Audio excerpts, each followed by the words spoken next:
alikuja duniani kwa ajili ya kutafuta na kuokoa kilichopotea. Jioni ya leo Bwana amekuja mahali hapa, Bwana amekuja kesa kwa ajili ya kutafuta na kuokoa kilichopotea.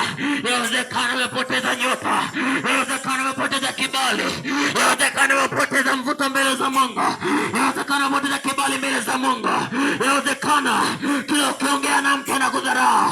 Ni kwa sababu umepoteza kibali, ni kwa sababu wachawi wamekubadilisha uso wako, ni kwa sababu wamekukamata katika vifungo, ni kwa sababu wamekukamata katika laana, ni kwa sababu wamekukamata katika misingi ya utumwa, wamekufunga sana, wamekufunga sana. Hatua zako zimefungwa sana, akili yako inawezekana imefungwa sana, imefungwa sana. Mikono yako ukishika unapoteza, ni kwa sababu wamekufunga sana, wamekufunga kwa kamba sana, wamefunga kwa pingu sana.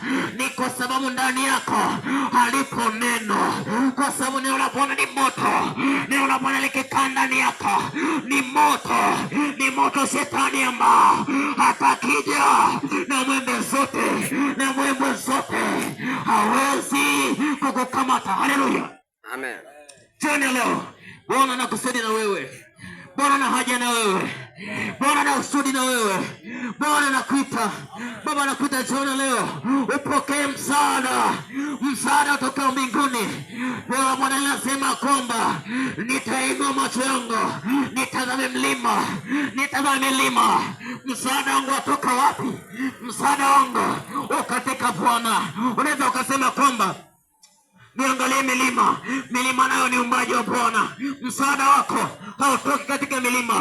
Utasema kwamba niangalie mwanadamu, unasema kwamba alaaniwe amtazame mwanadamu, alaaniwe amtegemee mwanadamu, wala wanadamu hawezi kukuvusha, kwa sababu ni uumbaji wa Mungu pia.